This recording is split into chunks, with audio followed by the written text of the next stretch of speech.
Good afternoon. It's a huge pleasure to welcome you here in this new spazioZero. As you see, it's a space with a lot of possibilities. We are very happy to start the activity here. We can easily change from having a bite here, a snack, a drink, having a concert, or to meet people, to organize concerts, to meet students. I'm very happy also some students are here from the local schools. They are following a project about journalism, so it's the right place to be today. And all the activity is run with the Ordine, giornalisti, is the association that deals obviously with the press in Italy. We are quite proud to a long partnership that we have since 9 years. Just a disclaimer, especially for the young ones, I will tell also in Italian. The panel is also on nowadays, and the facts of nowadays that you see every day in Israel have got harsh or factual images that will be very strong for our eyes and our soul. And the trick is the one that we, as CinemaZero, teach in schools from the early beginning. If something is disturbing you, just close your eyes and your ears if you don't want to see. Obviously, we are focusing on conflicts, and you will see some images that maybe can hurt you. Solo un piccolo disclaimer per studenti e studentesse in particolare, per molti giovani, ci sono alcune immagini forti all'interno del panel presentate dai giornalisti ospiti. Il trucco è quello vecchio come il mondo, noi lo insegniamo anche nelle attività che facciamo nelle scuole con CinemaZero: coprirsi gli occhi e le orecchie si può, o comunque si può sempre abbandonare nel caso che vale a pensare. Io programmo con i miei colleghi di CinemaZero le attività all'interno qua, ma si può sempre abbandonare una visione che non ci appartiene e non ci piace. Bene, I'll leave the mic to my colleague Massimo Giannetti, who will introduce briefly the guest. Massimo is the head of industry that is running this program for professional journalists and so on. Thank you, Massimo. Thank you, Ricardo. Good afternoon, everyone. I'm so glad to see such a full house and see so many people attending this panel, which I'm very excited about. I think it's going to be an insightful conversation. I'm very excited to introduce all of you to our guests for today. I don't want to take too much time, so thank you for being here. And I would like to welcome on stage, and please help me welcome on stage, Jonathan Dumont.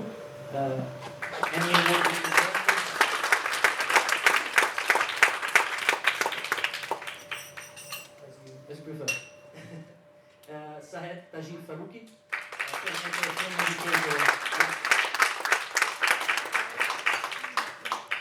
and Marina Sabia, journalist from Qual, television, and journalist. We also have our lovely moderator, Claudia Tosi, filmmaker, producer, more. I leave the floor to her, and please enjoy the panel.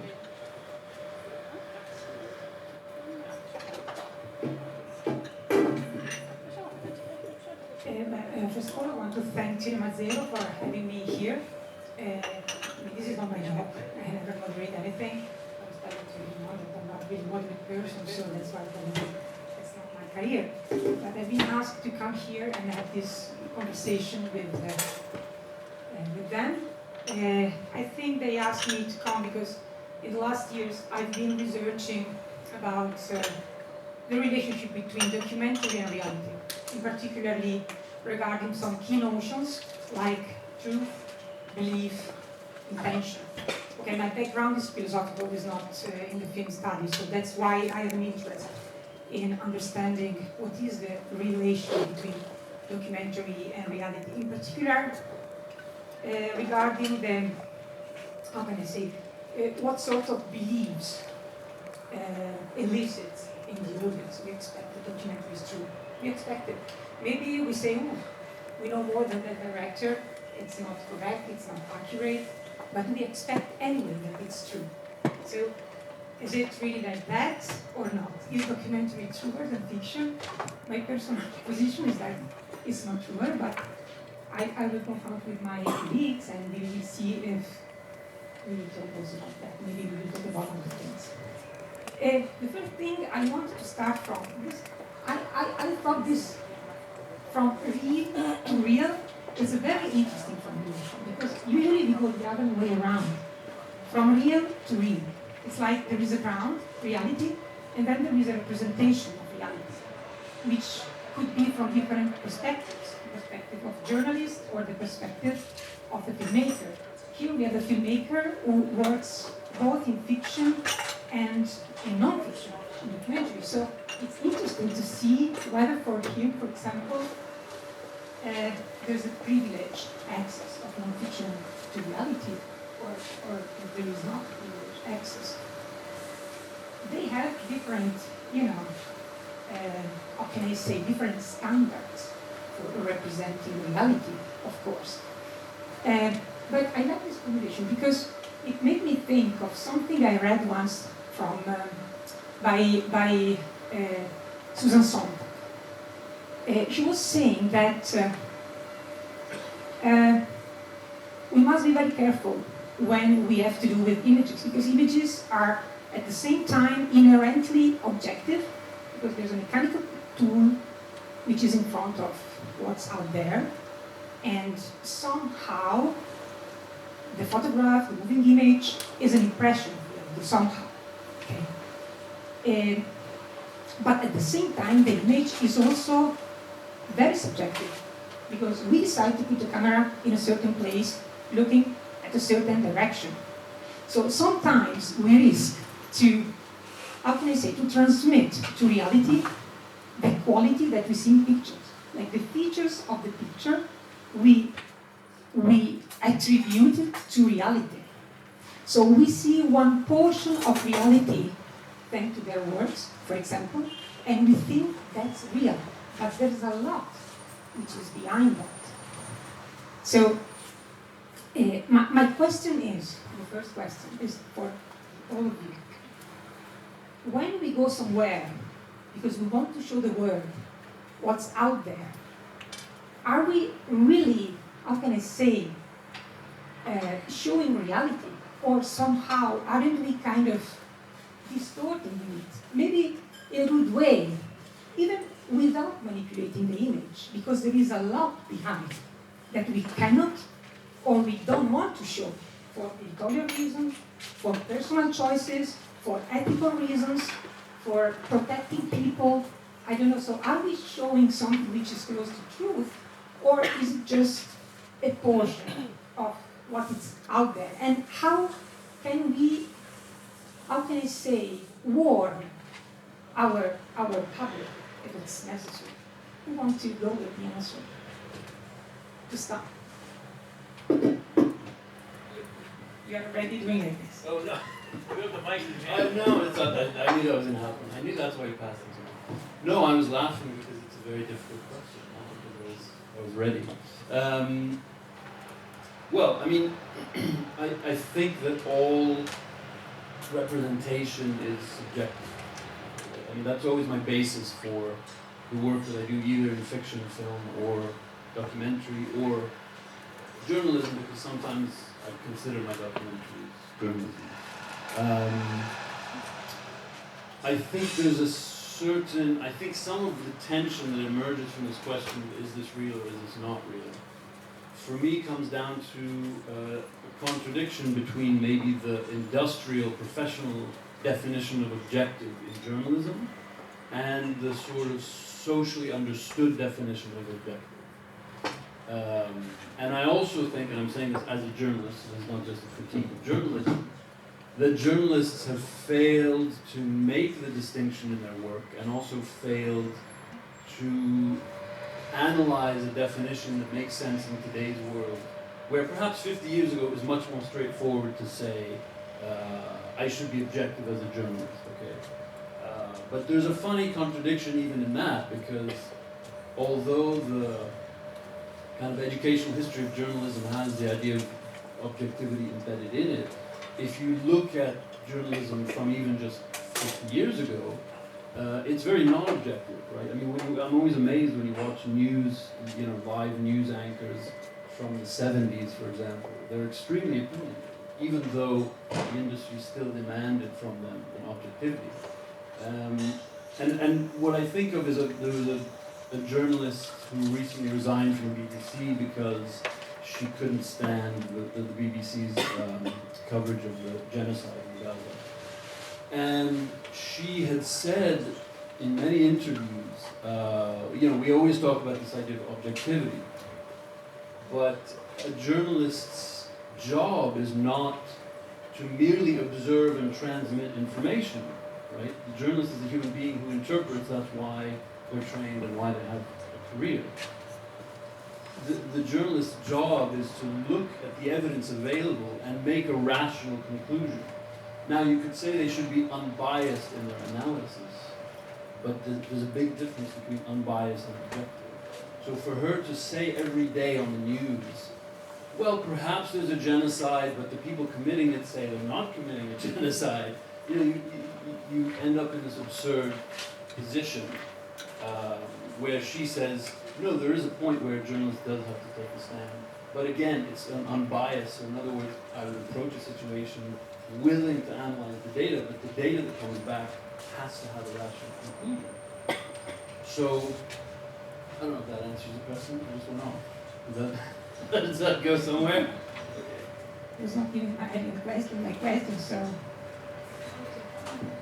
Well, first, I'm a journalist, a video journalist working for a national broadcaster, European national broadcaster. And of course, from my perspective, I would be very cautious to demonize professional journalism in the scenery in which we are living now. So we have to remember all the time that European journalists, even in democratic countries, are now facing a lot of political pressure, really, as you were just saying, censorship in the true sense of the word.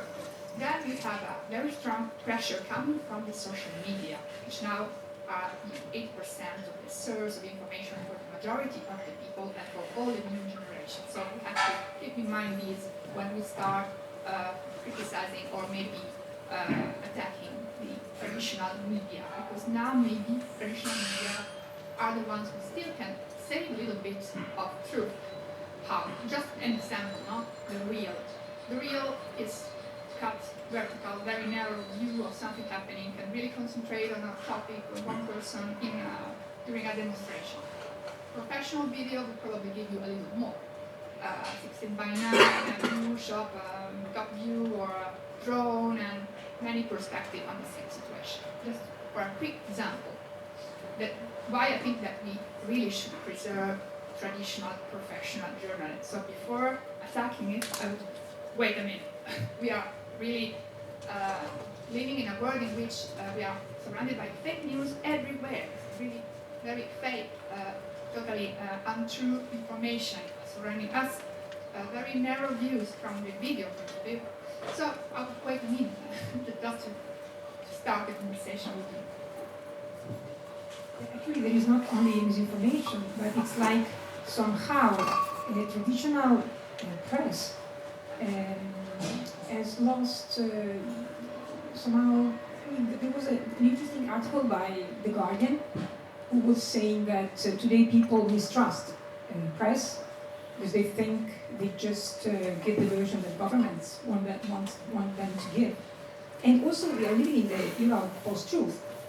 And when we talk about post-truth, we are kind of saying that we accept something as truth just because we like it, just for that reason, or because it pleases us, it's convenient for us, okay? So, we have blogs, we have podcasts, people just say things about everything, but they are not, how can I say, they're not asked to give reasons for what they're saying. They're not asked to, how can I say, to test whether what they say is true. I mean, you have to do it when you work, of course. You can't say whatever you want to say. But, you know, here we have two journalists, Marina and Jonathan, who are somehow embedded to power, because you said there are pressure from politics, is working with the UN. So also you can say whatever you want to say, but not because UN tells you not to say, because missions are in some places, not in other. You can't work the way you used to work when you were just freelance as a journalist. So, I mean, this is what we were talking about, what we were in lunch before. So, it's like, from your perspective, how is it to show the world as it is, with the limitations which you may have in your profession? Well, I mean, just to come off what my colleagues here said, I mean, I think the job of a journalist is to try to be impartial as a profession, to learn how you can try to tell the story in a situation by filtering out what's essential, but keeping your own personal views out of it. And I think the tipping point happened maybe first with cable news, where people's opinions and punditry started to become a form of confusion between information and opinion. And then the social media, whereas anyone could say anything, but they maybe were speaking from a particular point of view, whether they said they were or not. So now we're in this sort of place where it's really difficult to filter out what's opinion and what's information.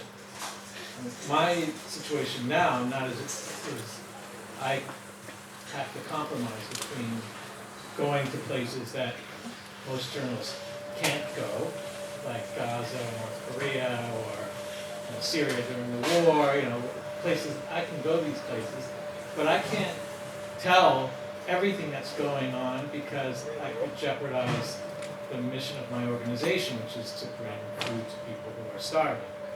So I can't risk that essential mission of my organization. So what I try to do is tell the stories of the people who are affected. And I can do it neutrally, or in the imagery you can tell the rest of the story, and then there's the context of that people know about from mainstream media. So there's this balance to the situation, but yeah, I mean, my goal is to present my organization as a source of information and content about humanitarian crises. But I can't do that and start pointing fingers. That's up for other organizations or news organizations, within whatever context they're able to do that. If you want now, I would like to see your excerpts so that we see the way how you work and some issues that are raised from your videos.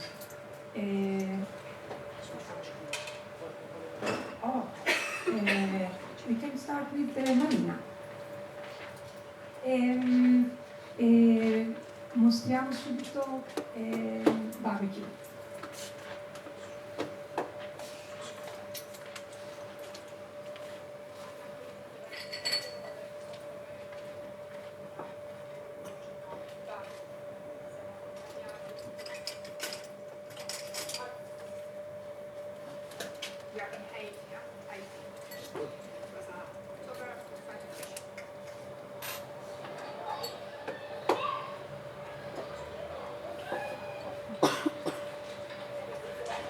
Aspettiamo l'evento assieme ai suoi soldati adolescenti. È una zona esposta, hanno cercato di ucciderlo proprio qui, 2 giorni fa. Eccolo, è lui.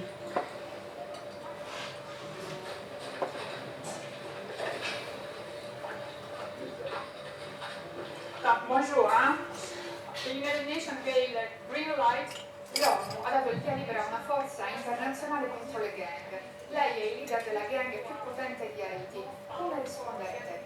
How will you respond to that? È doloroso per gli haitiani che le Nazioni Unite abbiano autorizzato una forza straniera a venire qui sul suolo dello Stato indipendente. Non è la prima volta che succede. Nel 2004 i caschi blu hanno stuprato le donne, hanno portato il colera che ha ucciso migliaia di haitiani. Vediamo cosa porteranno questa volta. Se vengono per proteggerci, per fare in modo che qui riprenda una vita normale, gli faremo gli applausi. Se invece vengono per farci del male, come combatteremo. La accusano di aver compiuto stragi di massa e soprattutto sanzioni, ma qualcuno che dice barbecue è diverso dagli altri criminali. Lei in che modo si sente diverso? Mi hanno accusato di essere responsabile del massacro di Rassalino e di altri massacri, ma solo perché ho rifiutato di fare il lavoro sporco contro il presidente Bolivia, ucciso 2 anni fa. Ma io sono responsabile di questa comunità, figlio di una donna povera come quelle che vedete qui. Oggi sì, ho delle armi e degli uomini, ma non per distruggere il mio popolo, per violentare le donne e i bambini, ma per proteggerli. Non ho mai ucciso persone povere come me e non lo farò mai. Lei è arrivato a bloccare le consegne di cibo e combustibile. Perché? What's your goal? Questo è un paese pieno di risorse, ma per colpa della corruzione oggi i bambini soffrono la fame. La pancia di questo paese non può dipendere dai paesi stranieri. Qui i bambini vanno a letto affamati, passano 3-4 giorni senza mangiare. Ma noi possiamo sfamarci da soli. Per questo usiamo le armi.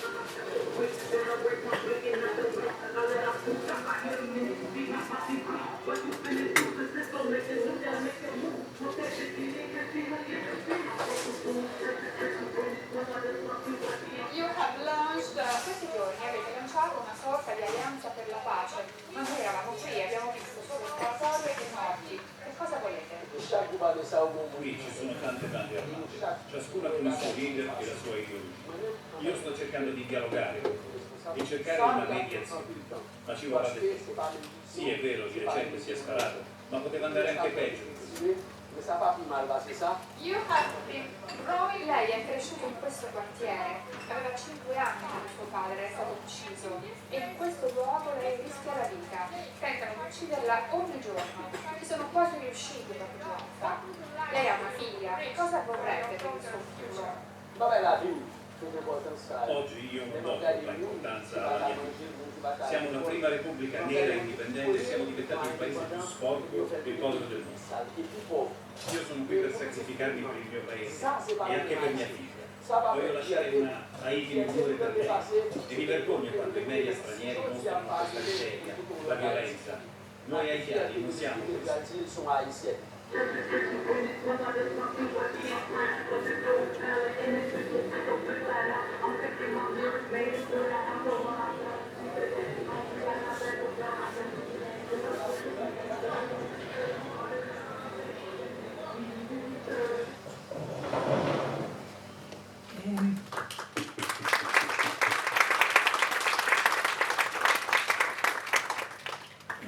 I have some few questions, like there's the choice to be in the image. I mean, is it to be within the image your style? Are there reasons behind you choose to be in the reportage? And what ethical issues did you have to face while you were doing this work, which I think is quite risky, I would say. First is an excerpt from a doc series, let's put it like that, which is last 2 hours. So I was very happy that we wrote to the Italian audience 2 hours only talking about hate, which is really a difficult topic in Italy, which is very far from there. So it was very good. But I thought and I proposed this topic to my editor because I was really looking at it was a huge story which wrote itself a lot of know about, for example, the history, the colonial history of Haiti and all the European and American responsibilities behind what is going on and the hunger which is now facing Haiti. So we have a lot of responsibility. There's a lot of story that we don't know and people should know. So if you have a chance to go on Right Play and watch the whole 2 hours, of course you will find also many information about what is this criminal has been accused of. So there's also now his statements or his selling some of this propaganda, but the whole story was also here, all the other information that are missing here, and also information about the colonial period, which is very interesting. But of course, being in the video is our format. It's something that shows me is the format. So they believe that there are many studies who report that if you want to try to vehicle something which is very difficult, because of course the topic is difficult, the story is very, very hard, and if you want to try to vehicle such a difficult topic, you have to involve them. It's been better if you have people. And especially on social media, all videos which include journalists inside, which brings you in. I'm here, I'm the mediator, I'm bringing you the meaning inside the story. It's like it works. So, for example, our videos with somebody inside have much more audience than the hour without. So maybe this is still the culture that we have in this country, unfortunately, because I don't believe this is really should be the best option. But in Italy, we still have a culture which people are linked to, they need somebody taking my hand and bringing them inside the story. So, If I can stop you just a second, I think it's very effective because you are a witness. I mean, you're doing non-fiction. So you're telling stories about our world, the world in which we live. And you are there, so I believe you. I mean, it's very strong the message because you're there, you witnessed what was happening, and you risk your own life. So yeah, I'm with for you. example, in France, in Britain, there are other kind of formats. We don't need to have a journalist all the time inside the story, which is maybe, a little bit, maybe we're not ready in this country. But we're starting, at least we're starting to talk about Haiti, Congo, which is something that in Italy was not covered in the Italian national. So for me, it's a very important good start. Talking about the editorial decisions behind this interview, which was not easy at all. When I just got very difficult to arrive in Haiti, and of course for me to move was very, very risky, and it was thanks to WFP and John that I could move, their help, for example, he was there with me. And but beyond that, at first I thought, okay, I'm here, I'm alive, I'm the only foreign journalist in Haiti at the moment, there was nobody else there. So I said, okay, I won't have it.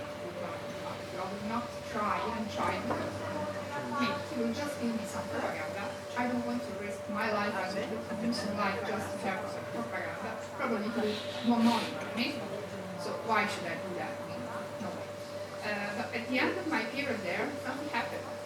Just 2 days before I was leaving, the UN Security Council, they issued a new resolution saying that approved the international mission in Haiti, which was really an historical thing for the people, because you have to, the very important thing is that people is very divided in Haiti.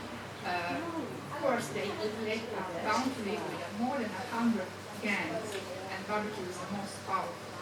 They don't have any choice, they have to live in this violence scenery. But barbecue is really popular. I mean, it's actually popular. Everybody knows that he's a criminal, he's killing dozens of people in his life. But he really, when all people I spoke to, they confronted me that yes, people trust him. So why people trust this guy? So I wanted to meet him first. Second, everybody wanted to know if barbecue would accept the international mission or not. I mean, it was interesting for me to, as soon as the news came out, to meet him and ask him, so what will you do? Because what will you do? You are the top leader, the chief of the most important gangs here. So what will you do tomorrow will change the future of these people. So all these people here want to know, will you fight against them or not? So last minute I decided, okay, let's try. So I called a mediator, I mean a producer, a fixer, a local who was in good contact with him, and told him, okay, it's very easy, because as you listen, they are trying to kill him every day. So you go to him and ask him if it's fine, if he really wants me to go, but no money, no. I decided questions. He went during the night because, of course, doesn't use mobile phones.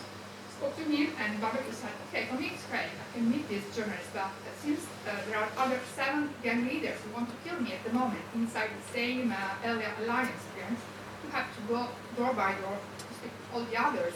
Otherwise, when she would come here, they would shoot at her. Okay, so he went door by door all night, speaking to all the others, and they told me, okay, you must really tell me the truth. If I had any feeling that somebody of them not, very comfortable with the idea I'm going there, please tell me. I will pay you anyway. So first of all, because it's all also for him. I mean, this is for me, I'm foreigner, but also for him who will probably continue living there afterwards. But he was very mediator, was quite, I'm so happy that you do this interview. I'm personally happy, and people here, Asians, they want you. So don't worry, I will bring you there safely. And so that's how it went. What is interesting in this video is that you can see that he's selling your propaganda, but your way to deal him, it's pointing it out. It's like you're not selling his propaganda. You're helping me to understand that he's probably saying what is interested me to think about him. So you are mediating. This is the importance of, it was not press. easy. If you listen to my question, of course, I give some information. Okay, you are accused of having killed many people. I mean, if you want to go in details, it's called barbecue because it looks like it was grilling people. Okay, human beings on grills. He says it's not true, but it's like that. So trying to give information, to embed the information inside the interview, even though we go further in the accusations afterwards in the report. It was important for me to put it in the question. Not easy because he was very not nice to me. At first when we met, he never looked in my eyes, never. So we met and he continued to talk and watch only the camera. It was a male. It was completely, so I said, bonjour, bonjour, huh? Bonjour, huh? Until he started looking at my face. It's me who I'm going to interview, not him. So this was the starting. It was not easy at all. And then when I continued walking me and talking, this lasted like 30, 40 minutes, walking and talking.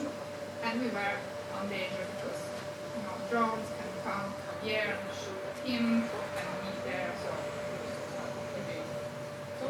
it's your clear strategy to put some information in the question so that whatever they want to say, whether you trust them or not, I mean, the public can, choose what to believe. And also say, okay, you said that, but now I was here and I witnessed that there was fire. I mean, you've been fighting, you are shooting it. So and also saying, yes, okay, but I know that you have been blocking food. So why are you blocking food for the people? You said you are the people's savior, but we know that you have been blocking oil, food, and energy. Because he's in control of the airborne at that time, all the places where food is coming and oil is coming, so we are not protecting the people. So trying to embed this crucial information in the question was my way to save a little bit of my face. And I was really in space to a criminal, so it was not an easy task. Is it something of Haiti that you left in Haiti, in the sense that you could not put it in your reportage because the topic was about this? But is there something from Haiti that remains hidden because you couldn't cover it and that stayed with you? And it's like, well, people should know also this. I'm sorry that this time you couldn't do it. Because when you show something, there is something which is behind what you show. Well, of course, we have been covering the Macabre videos, but I have an editor who really supported me in this. I mean, we've been talking about everything that I witnessed. Even I spoke to many minors who have been suffering sexual abuse, and for example, in a hospital there was a little girl, and she wanted to talk to me about her rape. And I didn't want to. I was her mother next to her, and are you sure you want to talk about it? Yes, I want to talk about it. And I asked the mother, are you sure that she should talk about it? Yeah. Okay. For the mother it was okay. Also because this rape is so widespread. It's everyday life of all women there at any age.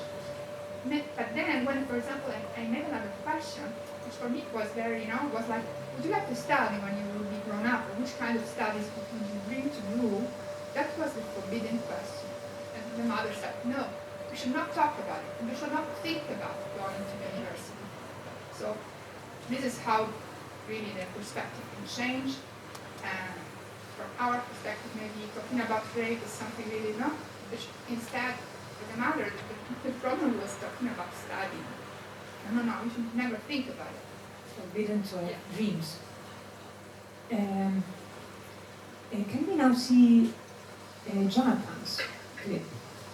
I'm sorry to say. Right.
Then, there is the hunger.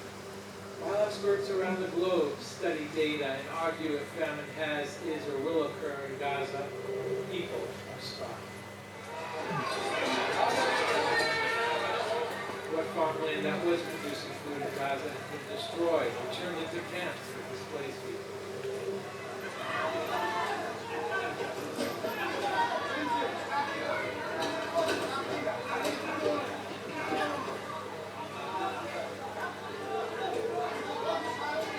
What is the thing that you need most?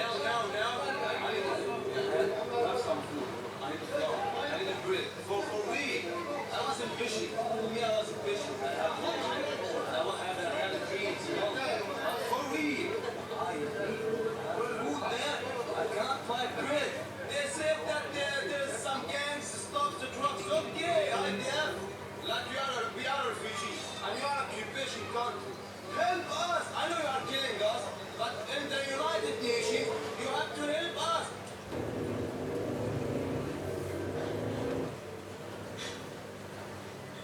Further ahead in the distance, I can make out a small group of people in the road. As we approach, I see several women and children carrying their belongings. They look hot, exhausted, and terrified. Recently, another WFP team was attacked here. Their armored vehicles hit by bullets 16 times. All the tires flat. As we enter Gaza City, it occurred to me that the women and children we passed before would pretty soon come across the hellish scene we passed on the bridge. What will become of these and all the other children who survived the war in Gaza? What kind of people will they grow up to be? How old is the baby? 6 months. So the baby knows only war. Yes. When people face starvation, they can either flee, fight, or die. For many Gazans, without a lasting ceasefire, only the third option remains.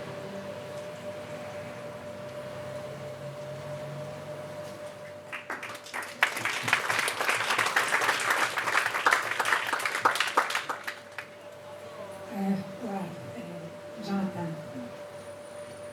Sometimes it's like when I see journalistic reportage, it's like the work I see is the work of a contemporary historian. And it's like, you know, the documentation of what is affecting our world, of what is changing our world, of big facts.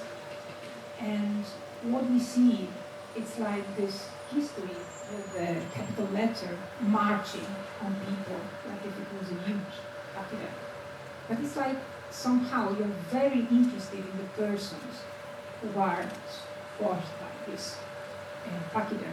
You like to talk to people, to speak to people. Something which really was interesting for me. Many things were interesting in the excerpt you sent me, but there was that right moment when you were talking about those people in the street who probably had lost everything, and you were on the car, and you just passed by. And then I thought again to Susan Sontag, who once wrote that when you see the image of someone who is suffering, what you actually see is a photographer or a filmmaker who didn't put the camera down and didn't have the person. Personally, how do you leave the conflict to wanting to have to help people and having as a weapon, that's a word that Said uses, as as a weapon, only a camera, your words. I mean, how I mean, do you confront with that?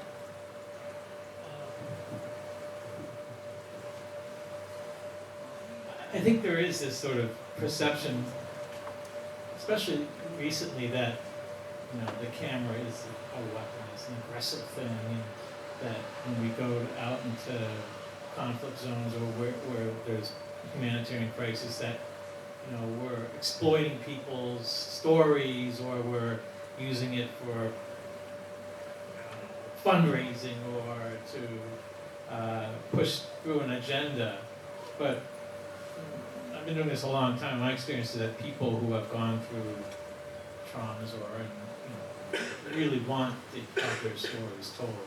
And people come up to me and want to speak. I mean, like that guy, or other people you run to. They want to tell their stories. It helps them feel, like that people are listening to them, that they're not alone, and that that someone else can understand that something unjust or horrible has happened to them, and that's a cathartic moment for them to be able to share their stories and tell their stories.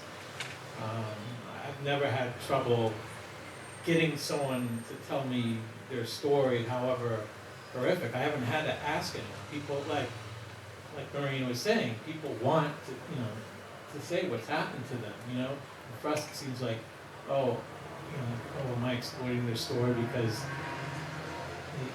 they're talking about being raped? Is this supposed to get viewers? No, we're doing. Working for the UN, I'm doing my job is to get people, is to share the stories and try to get people to listen to people. Otherwise, their voice would never get heard. There's just no way. I mean, Gaza in particular. If it wasn't for my Gazan colleagues, people who work there, no one would know. For what that's worth.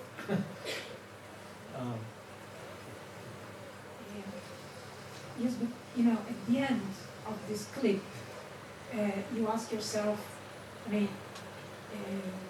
what will be the future of these kids who grow up in the world? I mean, that's a philosophical question. It's like, if we want to understand what could happen in the future, we have to start from the present. What are we doing now? So what could it be tomorrow? Okay. So it's like, it's not just about covering the story, covering the fact, covering what's happening. It's also about, trying to spread the awareness that we must be responsible for what we are doing. So, I mean, as you always work like that, or because there's a huge interest in people. I mean, that's what I've seen here. Not only the news, it's not only the story. Well, to be honest, what I usually don't, that's as editorialized as I'll ever get, saying what's going to happen to the children in this situation. I usually just present, like I said, stories and information, and let people, other people put it together in the context. News organizations or people who do documentaries. This is something I just did. Like I was in a plane and I just edited this together because I had these thoughts. And I didn't really have any intent with it. But part of this, these were just a few clips that were strung together from something that was a little longer. Part of the point of me putting this together was to show, it was a bit what Marina was talking about. We go into these places and we have to communicate with people who, are responsible for some pretty horrific things, to be able to get access to the people whose stories we want told, or in the case of WFP, people who we're trying to bring food to. And that involves some, pretty careful negotiation to explain why it's in their interest to allow us to go in there. And it's a very thin line. It's a very delicate line to tread on to be able to convince someone, like in a place like Mali, where you have insurgents, you have Wagner, Russian mercenaries, you have a military government. You have to convince everybody that it's in their interest to allow us to get to an area where there's people who've been cut off. And that kind of negotiation is really complicated. And we're fortunate that we have people who are very skilled and able to do that. I think Marina could do much at that kind of thing. But I mean, this is to me, this was the story that I was trying to tell. I mean, maybe I can share it on the platform, but I think that's part of something that's really important to try to get people to understand that to reach people when who are in these areas, it's hard to get to. I think I've meandered a bit. So. I didn't answer your question, did I? No, you did. You did. When you're covering the story, does it happen that you do some self-censorship? Or have you ever been censored somehow from the broadcaster or from politics? I don't know. Or, yeah. Did it ever happen to you that something, you didn't show it for choice or because you were forced to? And was it a reduction in providing truth? Because I work for the United Nations, so I don't tell everything that I see, because that could result in us not being able to access these people. We would get cut off. It's like, oh, you're saying that, let's say there was a military force, occupying a place. Oh, you're saying we do this, we did that. So we're not going to allow you to come in here anymore. That would sort of defeat the whole purpose of my organization. So I approach this whole thing from a different sort of angle. I try to avoid getting into. I try to just tell the stories of the people who are there, without pointing fingers. And it sounds maybe disingenuous, but one hopes that someone who would see that story would understand, the dynamics of the situation. Towards whom do you think you are responsible? The broadcaster, the organization, the people, the audience? The people who we're trying to reach. Wow. Well, that's my job. Yes, but what? I mean, why am I responsible to the people who we're trying to feed? Why do you feel that? Why are you doing this, for example?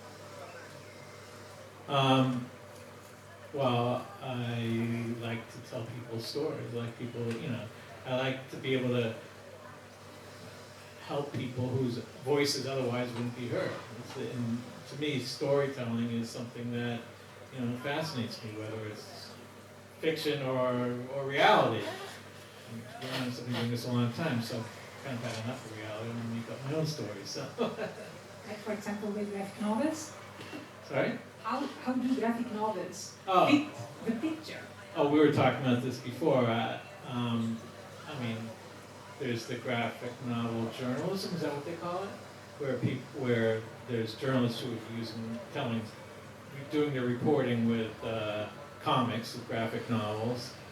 And to me, the beauty of it is that you can show the things, and you can show the story using pictures that you wouldn't be able to get in reality.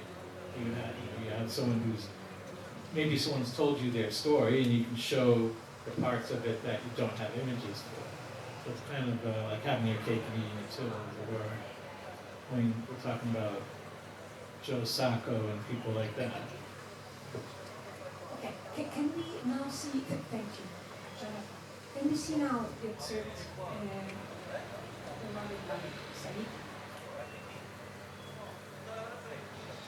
بس انت انسان تحس بدروب وتعمل دوك يعني انت كمان مش الصفر تساعد يعني ممكن تساعدني منها أخوة بيناتنا، ممكن أرد لك المبلغ إن شاء الله، يعني وهي فيها جميع المزايا، منها مساعدة منها كل شيء.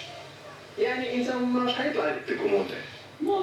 لا ما عارف مش حتلقى إنسان مثلي أنا، يعني إنسان بيساعف ويكون زي يعني أنا بفهمك يعني زي أخوك حبيتك يعني بيقول لي أنا حبيتك يعني مش ادي كومونتير ولا حاجة، يعني عندي ندي كومونتير أنا ما تنشعش أنا بدي كومونتير ديالك ولا العالم، أنا بتهمني أنت الشخص مش الكاميرا ولا الكاسيت والحاجات يعني، أنت بتهمك أنا عارفك يعني حياتك ادي كومونتير، بس أنا لا أنا ما عنديش غرض ادي كومونتير يعني، ما عنديش يعني أنا حيشوفوا لي ناس في انجلترا يعني حيشوفوا وشي ويشوفوا حياتي ويشوفوا مش مشكلة يعني حيضحكوا شوية على إنسان.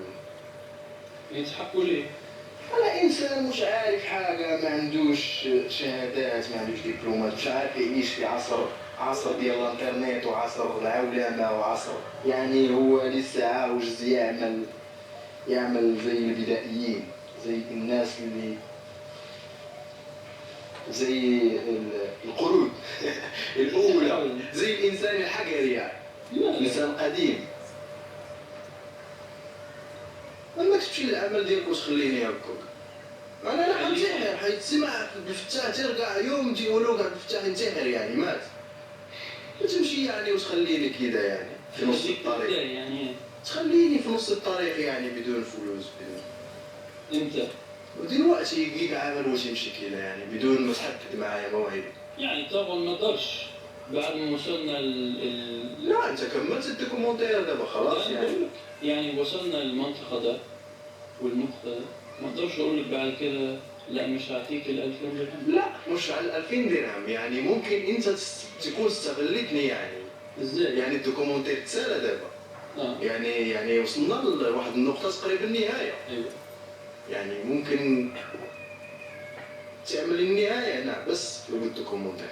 لا تصور حاجات أخرى يعني إن الإنسان ذهب وكذا. يعني ممكن بس عايز أكمله. أيوة عايز تكمله بس إذا عاوز تحبس ممكن تحبس وتخليني أنا في نص الطريق كذا بدون بس إنسان بتاع الظروف يعني. وزي لو ما كانش الدوكيومنتير حتعطيني مساعدة ألقاك في الأوتيل وأقول لك أعطيني 2000 درهم تعطيها لي؟ لا يعني أنت الدوكيومنتير هو اللي جعلك تعطيني 2000 درهم. وحياتك يعني إذا عملت كل الرحلة ده معاه وبعدين في الآخر سألت مني 2000 درهم وعندي هعطيك. بس الحاجة الوحيدة اللي خلتني معاك في الأسبوعين دول الدوكيومنتير. يعني إذا قلنا على البالكون في طنجة وكلمنا يعني مش هقول لك هاجي معاك عشان نشوف حياتك، يعني مين هيعمل كده؟ يعني بدون الدوكيومنتير ما كنتش أعرفك من الأول أكيد، ما كنتش أزور طنجة أصلا.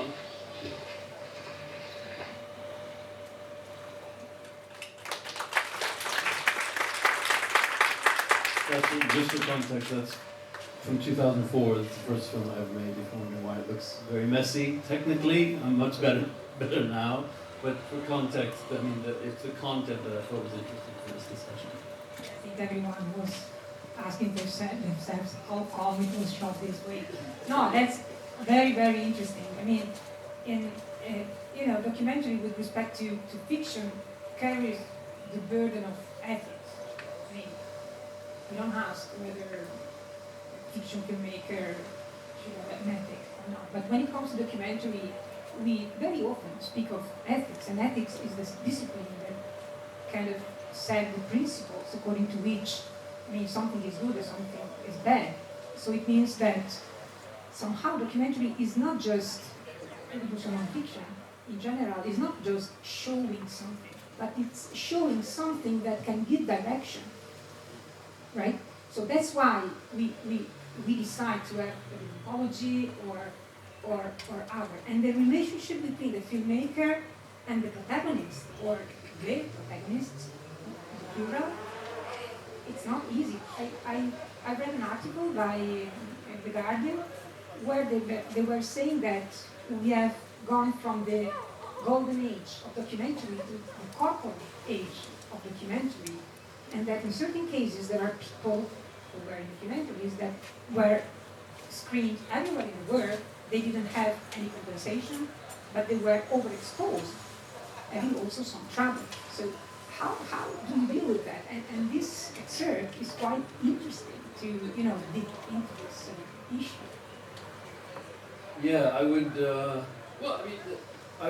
I challenge a bit the idea that we're not so interested in ethics in fiction. But I'll give you a very specific example that I'm working on. I'm working on a fiction film that takes place in Gaza, although I wrote it before 1937. I'm Palestinian, just for and one of the national film funds in Europe rejected us, but then the word from the inside was, they said, no, we want a film about October 7th. That's really what the fund was looking for. Now, myself and all the Palestinian filmmakers I know, it's obscene to demand of us a fiction film about Gaza today, right? There's no one I know who will make a fiction film about the genocide as it's happening.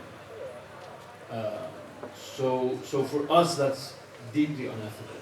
And yet, there are documentaries being made, like the one you saw last night, Mahmoud's film, documentaries about Gaza, and that, and those we admire greatly. So there's a real need for those. So actually, in some senses, the demand, the sort of ethical demand, is heavier on fiction because it's more associated with the entertainment industry, right? It's sort of that.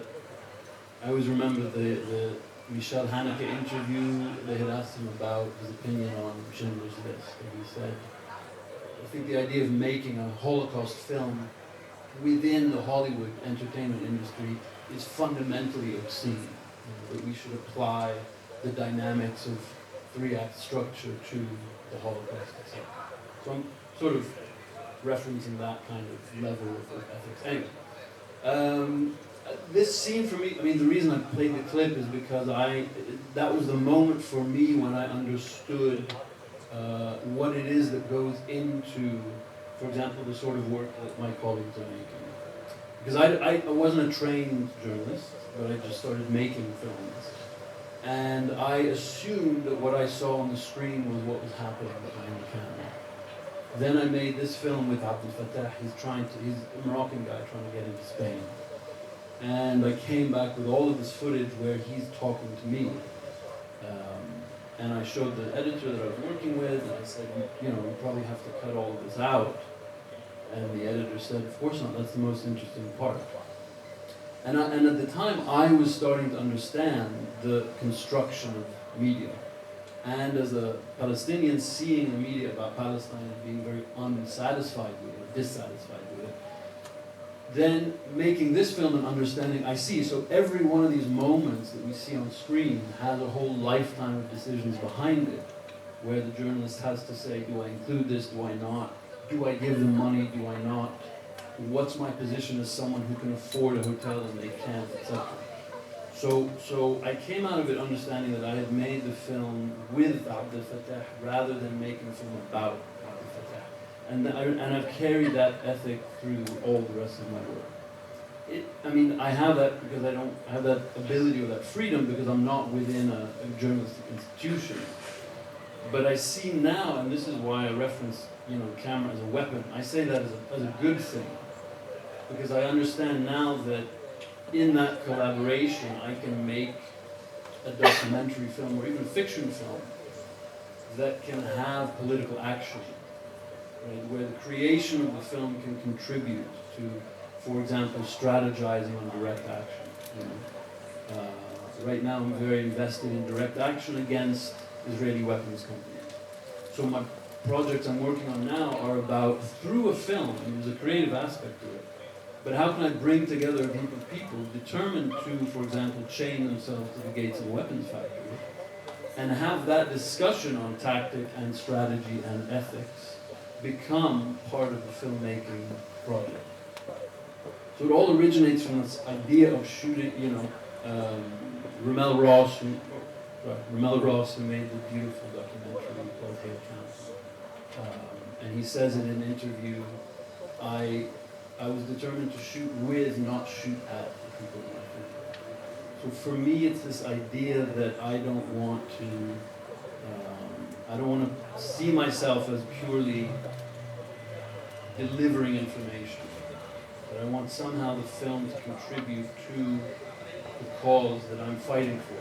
And I never present my work as objective.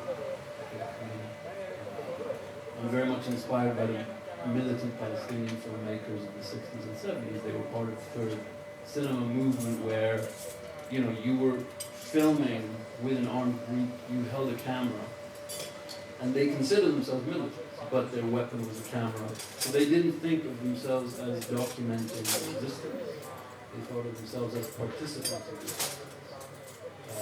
And that work was, of course, propaganda for the resistance. I would argue that, it's not so different from modern journalism, where it is propaganda. Now, some propaganda can be good, some can be bad, right? But if you have a perspective, the work is propagandistic.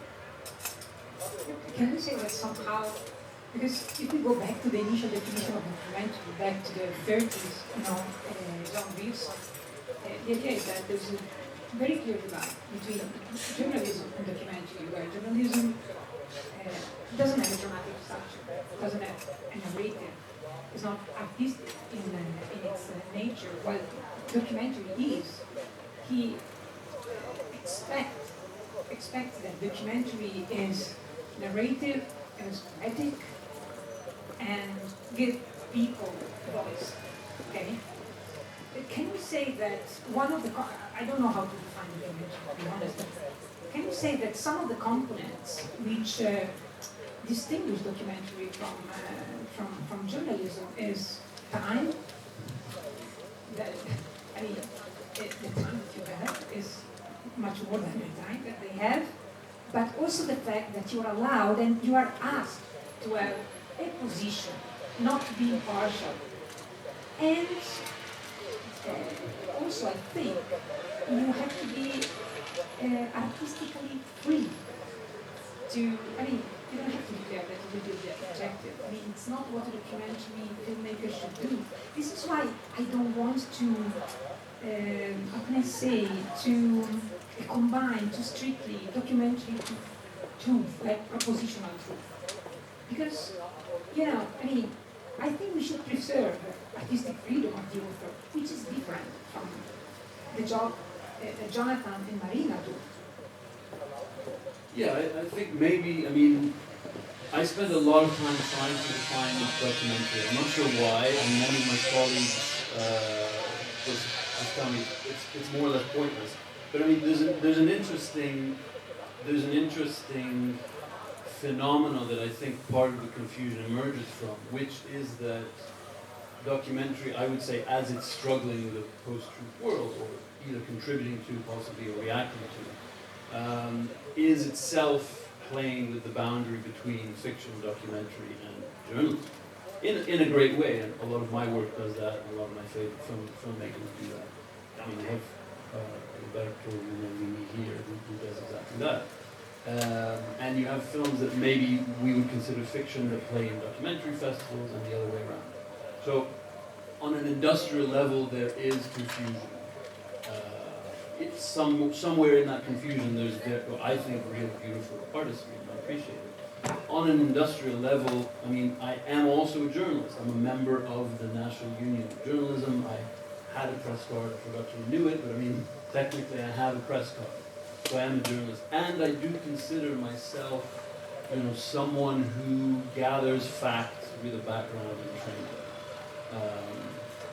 I manipulate things in film as even journalists do. For me, I still have a very strict ethics when I'm approaching, which is why I still like to closely associate documentary with journalism. For me, the line is that the manipulation, and I think we have to make a distinction between truth and fact also, just as a sort of definitional boundary. The truth for me is, you're a philosopher, so I can't tell you this, but is constructed. Fact is also, but at least fact has evidence that can contribute to it. This is sort of my definition. I manipulate truth in my films. The only time I manipulate fact is when it's explicit in my films. So for me, that's the boundary.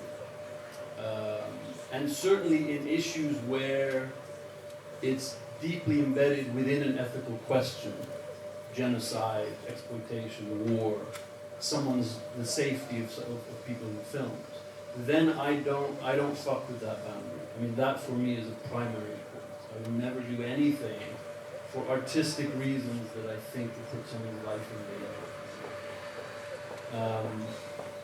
The best definition I could come up with for documentary is that a documentary is a film where when the camera stops rolling, the people go home and they are the same people. That's how I define it.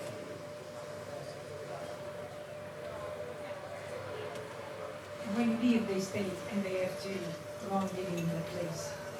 Right. Yeah. Right. Yeah. So you have to keep them safe. Yeah. I think we only have 10 minutes, but I would love to ask you if you have questions. Please.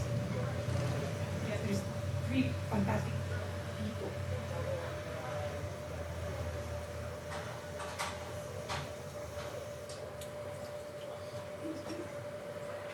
So shy.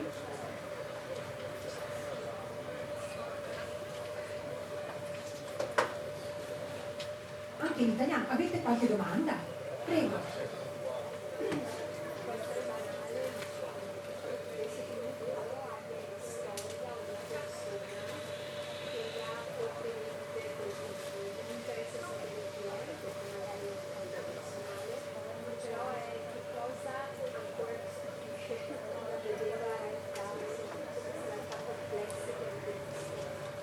Una persona, cioè tipo come una storia, una cosa, sì.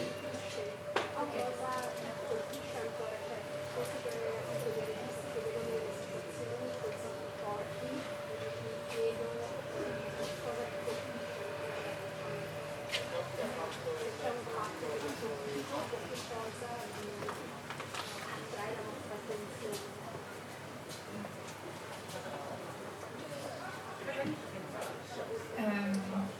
Yes, in the last 2 years I was facing very, very hard stories. Not only Haiti, but also the Democratic Republic of Congo.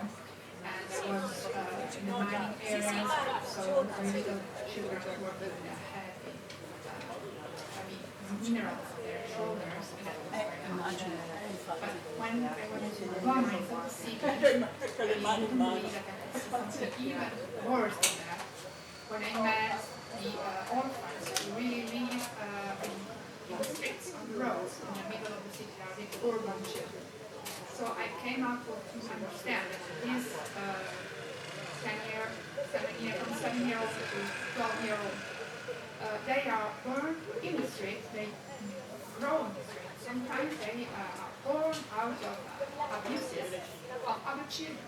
So they are given birth along the roads by women, 12-year-old, and they suffer abuses, and this continues. So this is a generation of children who live alone, orphans that abuse children, pregnancy, and on the road. So this for me is really the worst, because even in and I met a girl named Nadine. You can see the story in the full report about Congo in Minnesota, right, Blake? She was very, very strong. She was so strong, and she was happy to tell me about all the several abuses that she was suffering, and how she could deal every day, like taking some drugs, colla, the glue, yeah. Just to go to sleep, because otherwise she was not able to get to fall asleep. And where she slept under,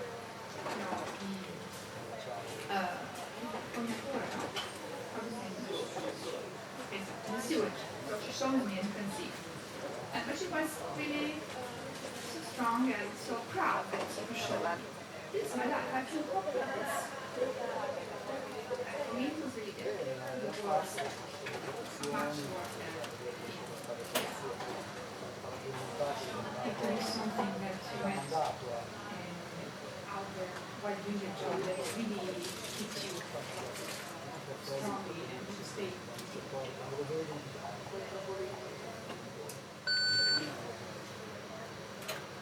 Oh God, I mean a lot. I think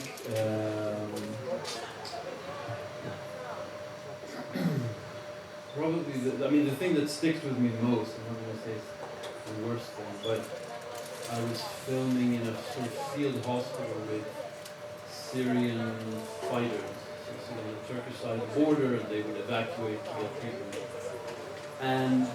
And then go back, and I think it was the going back part for me, seeing people really badly injured who were then telling us stories of horrific torture in prison, and then saying, as soon as I'm healed again, I'll go back, continue fighting. And I think it's moments like that when you understand, there's this sort of mixture of heroism and desperation. I think for me, I'm always curious about the fighter as a sort of type of person. What sort of person is a fighter and can be a fighter, and what it is that motivates them. And this idea of heroism and bravery, they're just concepts I'm fascinated by, so a lot of my films are about that.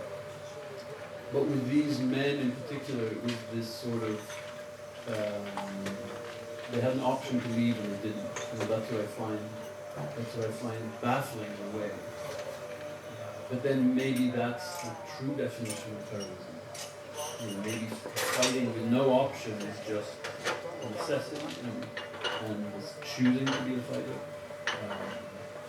But that interaction, I think, is something that really stuck with me. It will stick with me for the rest of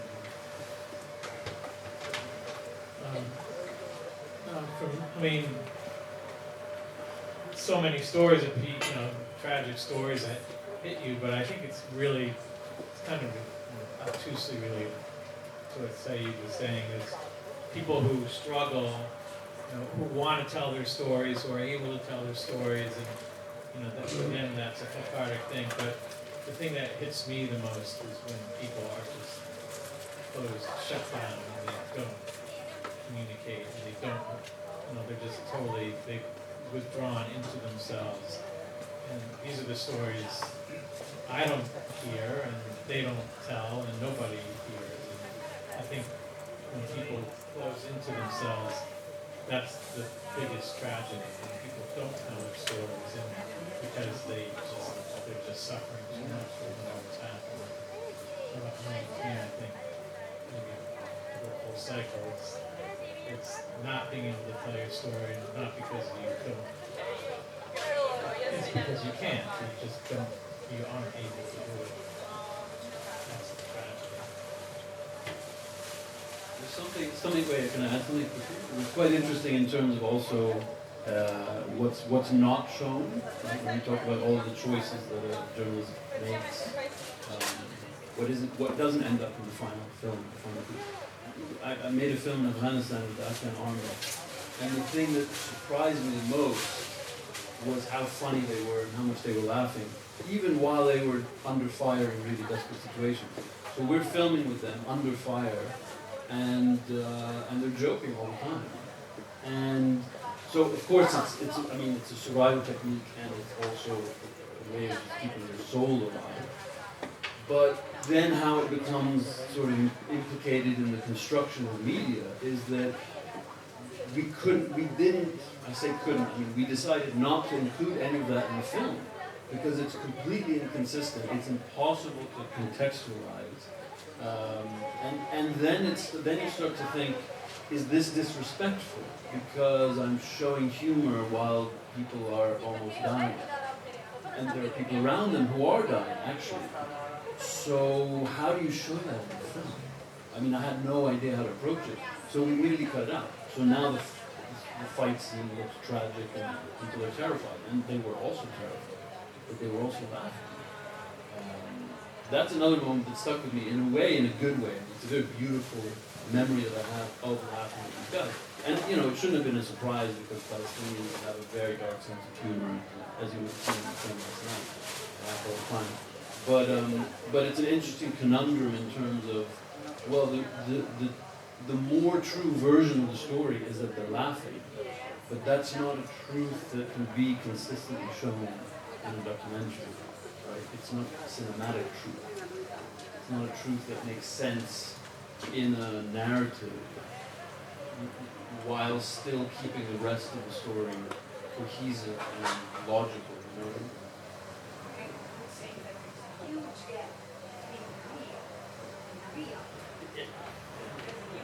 Don't trust. Okay, we have to go because there's a film starting, but it's like the conclusion is that there's a huge gap between the real and the real. There is a lot of untold or unsaid stories.